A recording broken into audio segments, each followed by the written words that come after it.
یہ سارا cosmetics measures تھے جو ایک دوسرے کو بلف کیا جا رہا تھا. ادھر مرحوم ذوالفقار علی بھٹو کی قبر پہ جا کے ماتھا بھی ٹیک دیا, محترمہ بے نظیر بھٹو کی قبر پہ جا کے بھی ماتھا ٹیک دیا. یہ سارے جو تھے یہ کاسمیٹکس میجرز تھے, یہ دکھاوے کے سیاسی چالیں تھیں. ذرا طلال چودھری صاحب کو سنوائیے جی, سنواتے لیکن پھر بھی ذرا سن لیں, جہاں جہاں بیپ ہے وہاں پہ سمجھیں کہ کوئی گڑبڑ ہے. زرداری صاحب یہ کراچی اور سندھ نہیں ہے, وہ ایسی تیرے نوٹ کے بلاول یہ کسے غلط فہمی میں نہ رہنا. یہ خبر آپ کو ہم سنوا نہیں سکتے, بہت معیوب زبان. اس کے بعد گالیاں ہیں معیوب زبان کے. آصف علی زرداری صاحب نے کل اصل میں جب لاہور میں 133 یہ ذہن میں رکھیے گا کہ 133 میں پیپلز پارٹی کی واپسی, 5000 سے 33,000 ووٹ, یہ ایک المیہ ان کے لیے ہے, لمحہ فکریہ ان کے لیے ہے کہ یہ کیسے ہو گیا. کیونکہ واضح طور پہ مسلم لیگ نون کے جو مرکزی رہنما ہیں وہ, اور خاص طور پہ شریف فیملی یہ کہہ چکی ہے کہ پنجاب میں پیپلز پارٹی کو ہم نے کسی صورت میں داخل نہیں ہونے دینا. ماضی میں ان کی اپنی حماقتیں تھیں جس کی طرف زرداری صاحب نے کہا ہماری اپنی غلطیاں ہیں. ذرا زرداری صاحب کا سنوائیں جی. آپ نے جو کانسٹیٹوئنسی جس پہ الیکشن لڑی ہے, یہ 77 کے بعد میاں صاحب بناتے رہے. یہ اپنے حساب سائز سے گلیاں, محلے, برادریاں دیکھ کے انہیں کانسٹیٹوئنسیز بنائی ہیں. اور یہ صرف لاہور کا نہیں ہے, پورے پنجاب میں انہیں کانسٹیٹوئنسیز بنائی ہیں. انشاءاللہ یہ کانسٹیٹیوز ہم چینج کریں گے, ہر جگہ پہ ہم ان سے لڑیں گے, ہر محلے میں ان سے لڑیں گے, اس لیے کہ پاکستان کے یہ خلاف ہیں, یہ میری دھرتی کے خلاف ہیں. جو اس دھرتی میں نہیں مرنا چاہتا اس کو کیا مسئلہ ہے؟ جو دھرتی میں مرنا نہیں چاہتا اس کا کیا فائدہ. یہ دھرتی کے خلاف ہیں, یہ پاکستان کے خلاف ہیں. یہ آصف علی زرداری صاحب 133 میں پیپلز پارٹی کی واپسی, لاہور میں پیپلز پارٹی کی واپسی, پنجاب میں پیپلز پارٹی کی واپسی کا جشن جو منایا تھا, پروگرام رکھا تھا, اس سے خطاب کر رہے تھے. اور چودھری صاحب یہ بات جو ہے حلقہ بندیوں کی, زرداری صاحب کی بات اگر یہ مان لی جائے, اور یہ پی ٹی آئی کے لیے بھی ہے کہ حلقہ بندیاں اس طریقے سے کی گئی ہیں کہ جو مخالفین کے ووٹس ہیں وہ مختلف بکھیر دیے گئے ہیں, اور جو اپنے ووٹس ہیں وہ مختلف حلقوں میں اکٹھے کر کے وہ حلقہ بندی کی گئی ہے. اور یہ پاکٹس جو ہیں, اپنی پاکٹس کو اکٹھا کیا گیا ہے, مخالفین کی جو پاور پاکٹس ہیں ان کو بکھیر دیا گیا ہے, ووٹ تقسیم کر دیا گیا ہے, جس کی طرف یہ اشارہ کر رہے تھے. اگر نئی حلقہ بندیاں اس پہ پاکستان تحریک انصاف اور پاکستان پیپلز پارٹی اس پہ آتی ہے تو الیکشن کمیشن آف پاکستان اس میں کیا کر سکتا ہے؟ کیا ان کی بات ماننی پڑے گی, یا وہی پرانی حلقہ بندیاں, وہی پرانی ووٹر لسٹیں جس میں مرحومین کے بھی ووٹ ہیں اور جو یہاں پہ نہیں ہیں, جعلی شناختی کارڈ بنے ہوئے ہیں, ان کے بھی ووٹ ہیں. اب تو پلاسٹک کے انگوٹھے بھی آ گئے ہیں. نہیں, وہ بالکل غلط ہے. جو بھی دھاندلی اور جال سازی کی طرف جائے, الیکشن ایک مقدس فریضہ ہے, اس میں ووٹر جو ہے اس کو جو ووٹ دینے کا حل ہے وہ ووٹ دے, اور جس کو ووٹ ڈالا جائے اس کا رزلٹ نکالا جائے. یہ انتظام کرنا الیکشن کمیشن کا اور انتظامیہ کا فرض ہے, اور یہ ہو کے رہنا چاہیے. اس پر کوئی کمپرومائز نہیں ہونا چاہیے.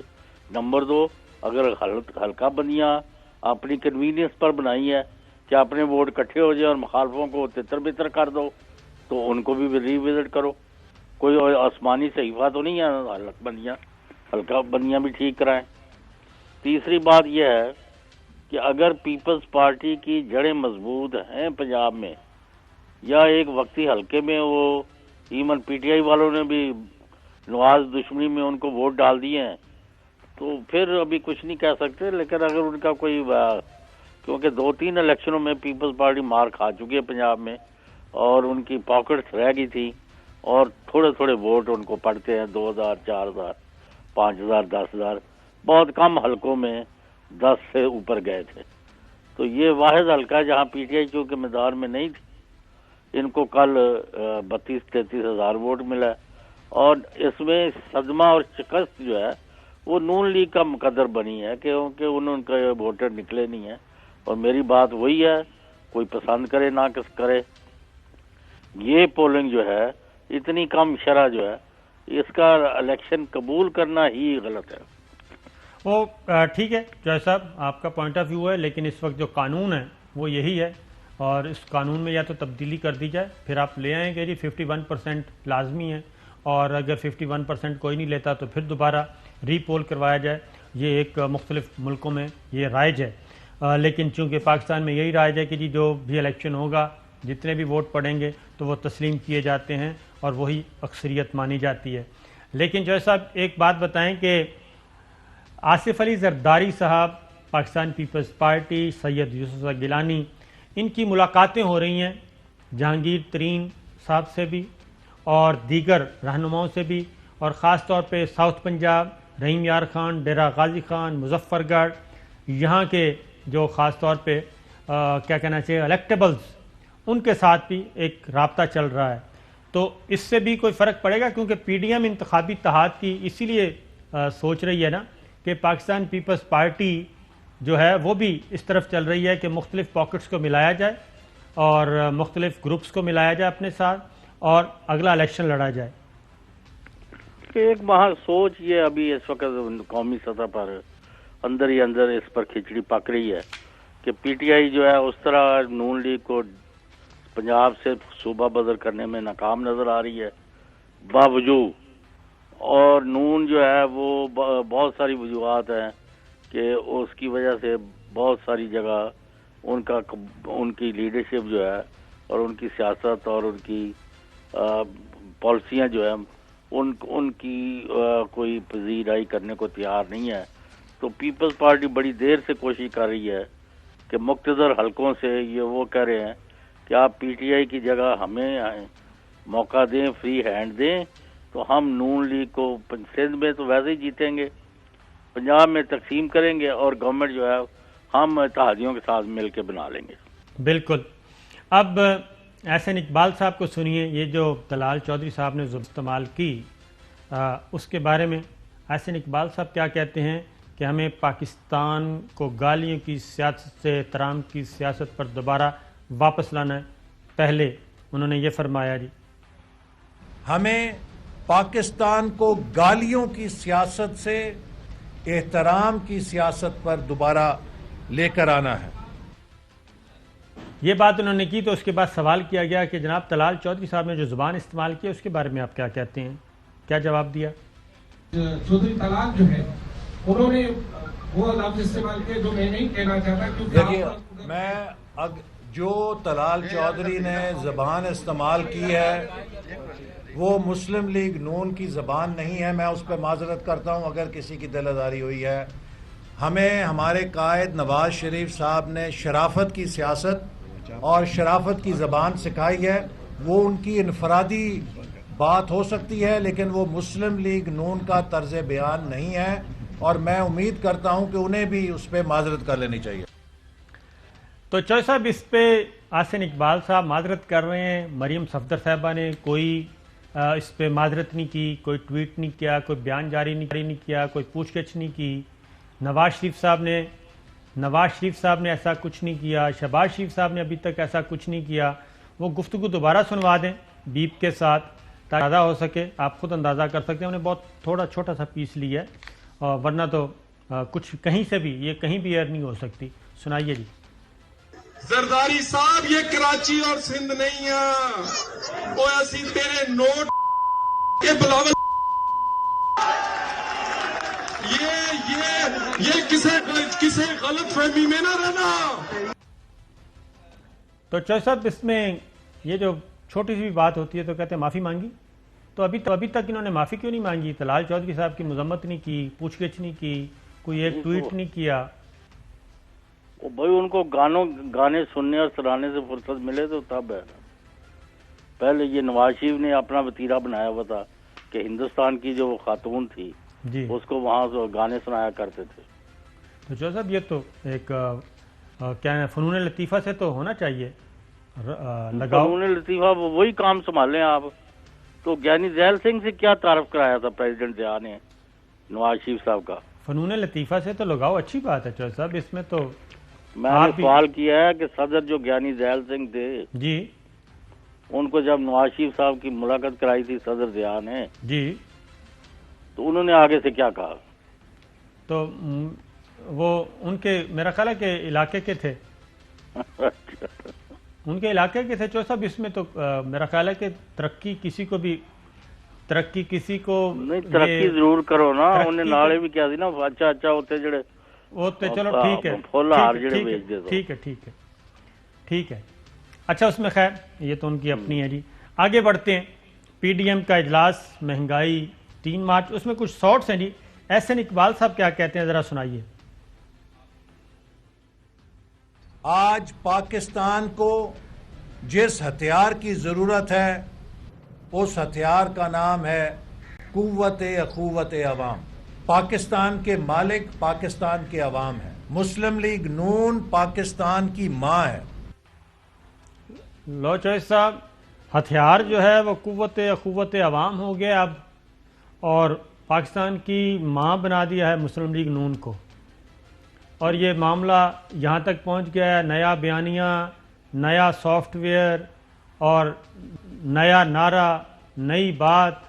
یہ ماجرا کیا ہے, کیوں اتنے بکھرے ہوئے ہیں؟ صابر شاکر صاحب, پاکستان مسلم لیگ پاکستان بنایا تھا آل انڈیا مسلم لیگ نے. جی ہاں, قائد اعظم محمد علی جناح اس وقت اس کی قیادت کر رہے تھے, اور اس میں بڑے بڑے نامور ہمارے ہیروز تھے. یہ مامے لگ دے نہیں یار مسلم لیگ دے. تو یہ تو اب آپ سے آپ جنرل ضیاء الحق, مسلم لیگ نون جو ہے وہاں پاکستان کی ماں ہے یار, خدا کے واسطے پاکستان بخش دو. وہ یہ تو بھٹو اپنا زرداری صاحب نے کہہ دیا نا, اس کا جواب دیا ہے انہوں نے. یہ تو زرداری صاحب نے بھی ان سے یہی پوچھا نا کہ جنہوں نے یہاں مرنا نہیں وہ پاکستان کی بات کیا کریں گے, یہ پاکستان کے لیے خطرہ ہیں.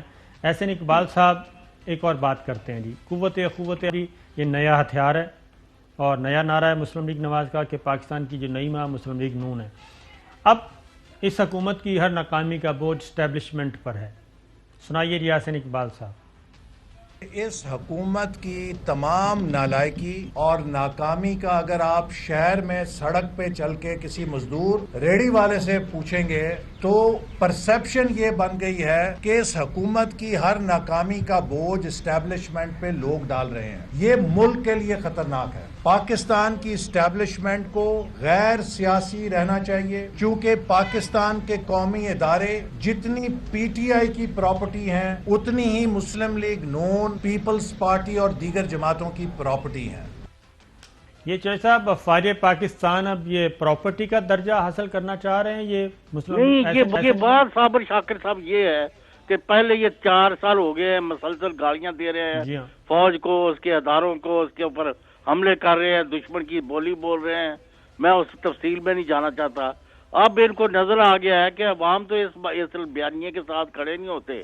نواز شریف صاحب وہاں اوور کوٹ پہن کے لندن سے جو وہ وہاں بھاشن دے رہے ہوتے ہیں, اور ان کی صاحبزادی مریم جو پاکستان میں ان کی ایکسٹینشن لے کے چل رہی ہوتی ہیں, تو اس کو ریجیکٹ کر دیا لوگوں نے آؤٹ رائٹلی. اب انہوں نے پینترا بدلا ہے کہ جی ہم مامے بنتے ہیں جی فوج کے اور اداروں کے, ہمیں استعمال کریں, یوز اس. بھائی اس طرح تھوڑا ہی ہوتا ہے. اور انہوں نے کرنا کیا ہے, فری فیئر امپارشل الیکشن ہوں گے, جو جیت جائے جو وہ جیت جائے. اب ایک اور سنیے, کیونکہ یہ وہی تو میں اب یہ کہتے ہیں پراپرٹی ہے, ہم یہ ادارے جو ہیں پراپرٹی ہے. اصل میں یہ اسی نظر سے دیکھتے ہیں, یہ نہیں دیکھتے کہ ادارے جو ہیں وہ آئینی ادارے ہیں, ریاست کی ذمہ داری ہیں اور ریاست کا کام چلانا ہے, امور مملکت چلانا ہے. یہ کہتے ہیں یہ پراپرٹی بنے ہماری, اور وہی سوچ ابھی تک ان میں موجود ہے. احسن اقبال صاحب نے کچھ اور بھی فرمایا ہے, اور وہ یہ ہے کہ نواز شریف صاحب نے مسلح افواج کو بلینک چیک دیا. سنائیے جی.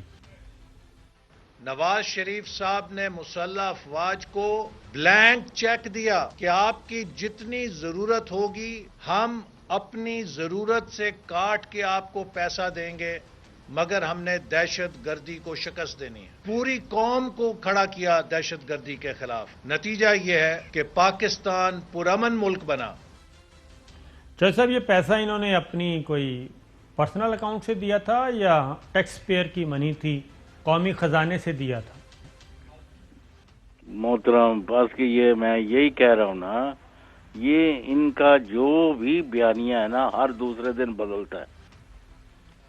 ایک پاؤں پڑا ہوا ہے، ایک بھائی ایک گلا پکڑنے کی کوشش کر رہا ہے. تو دونوں میں سے کس کا انہوں نے کام ونڈیا ہے؟ بدلتا ہے رنگ آسماں کیسے کیسے. جی چودھری صاحب. How can people of Pakistan trust such people who speak in terms and in the language of our enemies? جو کوئی مادر وطن کے تحفظ کے لیے کام کرنی ہے، مسلح افواج ان کی قیادت اور پاکستان کے ریاستی اداروں پر حملے کرے، ہم ان کو معاف کرنا شک کی نظر سے دیکھتے ہیں.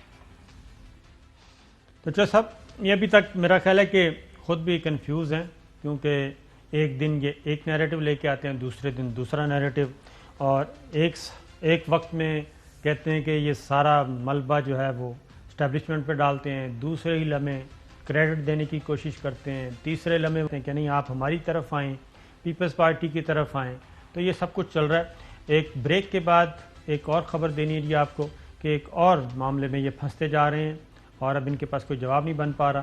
بریک کے بعد ویلکم بیک ناظرین. آج اسلام آباد ہائی کورٹ میں توہین عدالت کیس کی کارروائی تھی اور آج پھر رانا شمیم صاحب نے، جو کہ توہین عدالت کے الزام میں ان کو نوٹس جاری کیا گیا ہے، انہوں نے آج پھر اپنا بیان حلفی داخل نہیں کروایا.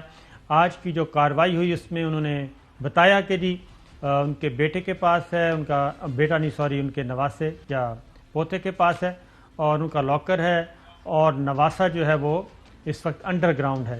ایک نئی آج گشت دینے کی کوشش کی اور چیف جسٹس اطہر من اللہ صاحب نے اس پہ کافی ان کو کہا کہ یہ کم از کم برطانیہ میں ایسا نہیں ہوتا کہ انڈر گراؤنڈ ہے، یعنی کہ بتانا چاہ رہے تھے کہ ان کی زندگی کو خطرہ ہے. اب ذرا کارروائی آج کی سن لیں. چیف جسٹس اطہر من اللہ نے توہین عدالت کی کیس کی سماعت کی. سابق چیف جج رانا شمیم، صحافی انصار عباسی، عامر غوری صاحب عدالت میں پیش ہوئے. خبر شائع کرنے پر مختلف ذمہ داروں کی کیا ذمہ داری ہوتی ہے؟ چیف جسٹس کا عدالتی معاون فیصل صدیقی سے استفسار. اس بیان حلفی سے عدالت کی ساکھ پر سوالیہ نشان اٹھ گیا. چیف جسٹس، کیا یہ صحافتی اقدار ہے کہ اس طرح کی خبریں شائع ہوں؟ حقائق چیک کیے بغیر بیان حلفی یا خبر شائع کرنے کی کیا ایمرجنسی تھی؟ عدالتی معاون فیصل صدیقی. رانا شمیم نے کہا کہ بیان حلفی نجی دستاویز تھی، شائع کرنے کا نہیں کہا. عدالتی معاون فیصل صدیقی رانا شمیم صاحب کا مقدمہ لڑ رہے تھے، لگتا یہی ہے.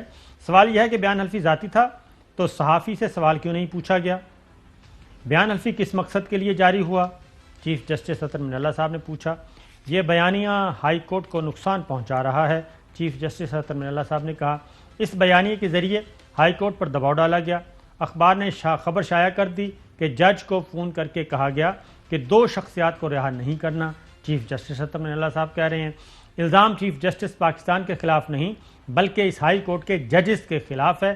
چیف جسٹس اطہر من اللہ صاحب کہہ رہے ہیں رائے بنائی گئی اسلام آباد ہائی کورٹ کے تمام ججز نے سمجھوتا کیا ہوا ہے. چیف جسٹس اطہر من اللہ صاحب خبر میں نہ رجسٹرار ہائی کورٹ اور نہ ہی عدالت کا موقف لیا گیا. عدالتی معاون بیان حلفی اگر کسی لاکر میں رکھنا تھا تو جاری کیوں کیا گیا؟ اصل بیان حلفی اس وقت کدھر ہے؟ بیان حلفی اس وقت برطانیہ میں رانا شمیم کے نواسے کے پاس ہے جو طالب علم ہے اور آج کل روپوش ہے. انڈر گراؤنڈ کا ورڈ یوز کیا گیا، انڈر گراؤنڈ کا ورڈ یوز کیا گیا تھا. کیس آگے بڑھانے کے لیے اصل دستاویز جمع کرانا ضروری ہے.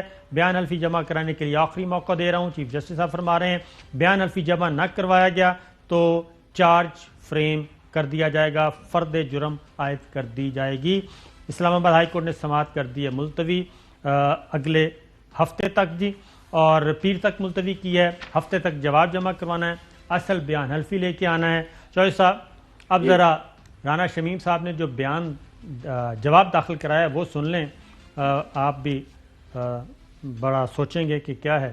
وہ کہتے ہیں کہ بیان حلفی تحریر کرنے کے پیچھے واحد مجبوری میری اہلیہ مرحومہ کے ساتھ کیا گیا وعدہ تھا کہ اس واقعے کے حقائق ضابطۂ تحریر میں لا کر انہیں ریکارڈ کی درستگی کے لیے محفوظ کیا جائے گا۔ اب مرحومہ پہ ڈال دیا ہے یہ سارا معاملہ۔ بے پناہ جذباتی دباؤ اور وعدے کے احترام سے مجبور ہو کر بیان حلفی تحریر کیا۔ اگر مقصد عدلیہ کی تصدیق ہوتا تو یہ بیان پاکستان میں بیٹھ کر تحریر کرتا اور پھر اسے میڈیا کو جاری کر دیا جاتا۔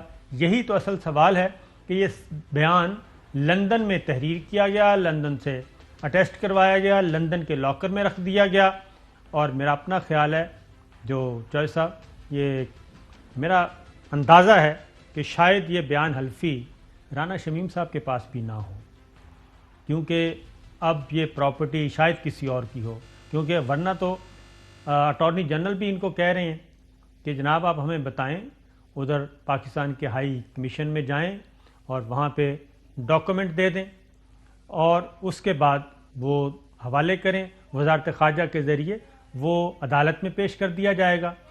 اب لاکر میں ہے، اور پہلے تو لاکر کا بتایا گیا، پھر اب نواسے کو روپوش کر دیا گیا، انڈر گراؤنڈ کر دیا گیا کہ جی انڈر گراؤنڈ ہیں وہ۔ یہ اتنا آسان کام، یہ وہی ہے جیسے کیلبری فونٹ، قطری خط، وہ ساری چیزیں کہ آج آ رہا ہے، آج آ رہا ہے، آج آ رہا ہے قطری خط، اور پھر قطری خط کے پیچھے قطری شہزادہ۔ تو اب لگتا یہ ہے کہ شاید یہ پراپرٹی اب ان کی نہیں رہی۔ چودھری صاحب، نہیں، ان کی پراپرٹی ہے یا نہیں ہے، اصل میں اصل کام کی طرف یہ آتے نہیں ہے۔ جواب یہ دے دیں کہ یہ اربوں روپے کی جو پراپرٹیز ہے اس کی، وہ پراپرٹی کی ٹرم میں دیکھتے ہر چیز کو۔ تو یہ پراپرٹیز کہاں سے پیسہ آیا اور کس نے خریدا اور کہاں خریدا، اس کی آج تک نہیں بتاتے، اس کے علاوہ ہر چیز کرتے رہتے۔ اب اگلی بات سن لیں جی، کہ اہلیہ مرحومہ کے پہلے تو کہہ دیا جی انہوں نے، اب اہل فوت ہوئی ہیں 4 جون 2021 کو۔ اچھا، جولائی، اگست، سپٹمبر، اکتوبر، نومبر، ٹھیک ہے جی، یہ اتنے مہینے گزر گئے، اور کہتے ہیں کہ 4 جون 2021 کو اپنی اہلیہ کی وفات کے بعد یہ میرا پہلا غیر ملکی دورہ تھا۔ امریکہ سے واپسی پر لندن میں 2 روز قیام کیا، جہاں اپنے نواسے سے ملا جو قانون کا طالب علم ہے، اور اس لیے وہیں پہ یہ بیان حلفی ترتیب دیا اور پاکستان سے باہر نوٹرائزڈ کراؤں اور پاکستان سے باہر اسے محفوظ کیا جائے، یہ سارا کہا جا رہا ہے۔ تو یہ بات آپ کے دل کو لگتی ہے؟ ورنہ تو یہ بیان حلفی اصل ڈاکومنٹ آ جانا چاہیے تھا چوہے صاحب۔ جناب وہ آپ کے اور میری کنوینئنس کے لیے یا ملک کی کنوینئنس کے لیے تو نہیں ہے، یہ تو ایک چوروں ڈاکوؤں کے گروہ کے ہتھے چڑھے ہوئے لوگ، میں نہیں کہہ رہا کون ہے تو کون نہیں ہے، پیپل کین میک آؤٹ۔ تو یہ تو سارا دھوکے اور فراڈ پر مبنی ان کا نقطہ نظر ہے۔ میں یہاں اس سے زیادہ بات نہیں کرنا چاہتا، بالکل ٹھیک ہے، عدالت میں بات چل رہی ہے، یہ ان سے کچھ بھی آپ توقع کر سکتے ہیں۔ بالکل صحیح ہے۔ اب اصل میں اپنا اصل ڈاکومنٹ لا کے نہیں دے رہے، کیونکہ اصل ڈاکومنٹ جو صاحب کہیں اور استعمال ہونا ہے۔ یہ بات آج نوٹ کر لیں کہ اصل ڈاکومنٹ جو رکھا ہوا ہے وہ کہیں اور کسی اور جگہ پہ استعمال کرنا چاہتے ہیں، وہ یہاں کے لیے یہ سارا کام کیا نہیں تھا۔ ادھر بھی لکھ کے دیا ہوا ہے نا جی کہ جی وہ ثاقب نثار جو چیف جسٹس تھے ان کے سارے جج ہے، ہمیں پاکستان میں انصاف کی کوئی امید نہیں ہے، تو یہ ہے تو وہ ہے، ان چکروں میں جی ادھر اپیل میں بھی جی بالکل۔ اور پھر اور بھی بتا دوں، پھر اس کے بعد بریک لیتے ہیں، اگلی سٹوری ہے۔ وہ کہتے ہیں جی کہ بتانا چاہتا ہوں کہ بیان حلفی کی کاپی ریکارڈ کے لیے نوٹری پبلک نے حاصل کی، جو معمول کی بات ہے، لیکن اس سوال کا جواب وہی دے سکتے ہیں جس نے اسے انصار عباسی کے ساتھ شیئر کیا، اور یہاں پہ اب وہ اپنے آپ کو دور کر رہے ہیں انصار عباسی صاحب کے ساتھ، میر شکیل صاحب کے ساتھ، عامر غوری صاحب کے ساتھ، اب اپنے آپ کو وہاں سے الگ کر رہے ہیں اور پیپر نہیں دے رہے۔ بریک کے بعد واپس آتے ہیں تو یہ ایک اور خبر ہے۔ ویلکم بیک ناظرین، اس وقت ہمارے ساتھ انتہائی سینئر قانوندان چودھری اعتزاز حسن صاحب موجود ہیں، ان سے پوچھتے ہیں۔ چودھری صاحب، آج رانا شمیم نے کہا ہے کہ جی بیان حلفی جو ہے وہ لاکر میں ہے اور نواسا جو ہے وہ انڈر گراؤنڈ ہے، کیوں نہیں جمع کروا رہے؟ بیان الفی صابر صاحب ان کے پاس ہے ہی نہیں، تو یہ کس کے پاس رانا ہے؟ شمیم کے پاس نہیں ہے، کس کے پاس یہ ہے؟ نواز شریف کے پاس ہے، اور نواز شریف نے محفوظ رکھا ہوا ہے. نواز شریف نے اس کو استعمال کرنا تھا، ادھر استعمال نہیں تھا ہونا. نواز شریف کا جو یہ وہاں اس کی درخواست ہے برطانوی اتھارٹیز کو کہ مجھے یہاں سے نہ نکالا جائے، میرا اس کا ویزا بھی جو ہے اس کی بھی ایکسپائری ہو رہی ہے، وہ یا اپیل فائل کی ہوئی ہے اس نے، جی ہاں اپیل فائل کی ہوئی ہے. اب یہ اس نے استعمال کرنا ہے، یہ رانا شمیم نے نہیں استعمال کرنا. اس نے بتانا تھا کہ دیکھو ایک چیف جسٹس ہے، چیف جج ہے ایک پورے علاقے کا، وہ یہ قسم اٹھا کے کہہ رہا ہے. حلفی بیان آپ کے نوٹری پبلک، وہ اگر پاکستان سے نوٹری پبلک کرا کے جاتا تو برطانوی کسی اتھارٹی نے پاکستان کا نوٹرائز ہوا ہوا کوئی ڈاکومنٹ نہیں ماننا، کسی نے نہیں ماننا، لندن میں نہیں ماننا. اب لندن سے لندن والے نہیں مان رہے ہیں. لندن میں نوٹرائز کرانے کا مقصد یہی ہے، استعمال لندن میں ہونا ہے. لندن میں کس لیے استعمال ہو سکتا ہے یہ کہ نواز شریف اپنی درخواست میں ساتھ لگا کے کہے کہ یہ ایک چیف جج ہے جو کہتا ہے میرے ساتھ چیف جسٹس آف پاکستان بیٹھا ہوا تھا، اور اس نے کہا تھا کہ اس کی اور اس کی بیٹی کو اس نے وہ آپ نے اس کو ان کو نہیں، ان کو نقصان پہنچانا ہے، ان کو باہر نہیں آنے دینا، ان کی ضمانت نہیں ہونے دینی. اور اس نے ایک جج ہائی کورٹ کو کہا. یعنی یہ ساری جوڈیشل ایک کنسپریسی تھی جو لندن میں ہی استعمال ہونا تھا، اور لندن میں یہ ڈاکومنٹ کسی کام کا ہے، وہ نوٹرائزیشن یہاں کی نہیں تھی، انہوں نے مانی. اب نواز شریف کو پرابلم یہ اس وقت پڑ گیا ہے کہ بھانڈا سارا پھوڑ گیا ہے. انہوں نے آڈیو ٹیپ جو اس ایفیڈیوٹ کی تائید میں بنائی تھی، اس کا تو اس کے وہ تو مطلب ہے پتہ لگ گیا کہ لفظ. اچھا چوہدری صاحب، اگر پاکستان کی عدالت میں وہ بیان حلفی پہ ورڈکٹ آ جاتا ہے تو لندن میں پھر بھی استعمال ہو سکے گا؟ نہیں، لندن میں وہ تو لندن میں ہے ہی، بنا ہوا ہی لندن میں ہے. صحیح، وہ تو بنا ہوا ہی لندن کا ہے، استعمال ہی لندن میں ہونا ہے. لندن میں اگر استعمال ہوگا تو یہ میں آپ کو بتا دوں لندن میں وہ جھوٹا ثابت ہو جائے. صحیح. اور وہ جھوٹا ثابت ہو گیا تو وہاں ان کے لیے زیادہ نقصان دہ نواز شریف. اب نواز شریف بھی اس کو ہوا نہیں دے سکتا. اب وہ لاکر میں ہو یا تہہ خانے میں ہو، بالکل وہ نواز شریف کی اپنی کسٹڈی میں ہے. نواز شریف نے اس سے دستخط کروا لی ہے، اس سے دستخط کروا کے اس نے امیگریشن اتھارٹیز اور امیگریشن ٹرائبیونل میں پیش کرنا ہے کہ جی وہاں میرے پیچھے پڑے ہوئے سارے. ادھر سے اس نے ٹیپ بھی بنائی، اس کی وہ آڈیو ٹیپ بنائی تاکہ اس کی تائید ہو جائے. بالکل ٹھیک ہے چوہدری صاحب، پروگرام وقت ختم ہوا، اجازت دیجیے، اللہ حافظ. اہم ترین خبریں اب ایک کلک کی دوری پر. آپ کے پسندیدہ ٹاک شوز ہوں یا اہم ملکی یا غیر ملکی شخصیات کی نیوز کانفرنسز، ہر لمحہ باخبر رہنے کے لیے سبسکرائب کریں ہمارا یوٹیوب چینل. موسم کی صورتحال ہو یا کھیل کے میدان سے خبریں، اپنے موبائل فون سے ملکی اور بین الاقوامی اہم خبروں تک رسائی کے لیے ڈاؤن لوڈ کیجیے موبائل ایپ. باوثوق ذرائع سے مصدقہ خبروں، تجزیوں اور تبصروں سے مستفید ہونے کے لیے وزٹ کیجیے پاکستان کی سب سے بڑی نیوز ویب سائٹ www.arYnews.tv. ان سب کے علاوہ پاکستان کا سب سے بڑا فیس بک پیج ہو، سب سے بڑا نیوز انسٹاگرام اکاؤنٹ یا پھر ٹویٹر، ARY نیوز پہنچا رہا ہے خبریں سب سے پہلے آپ تک، تاکہ آپ رہیں ہر لمحہ باخبر.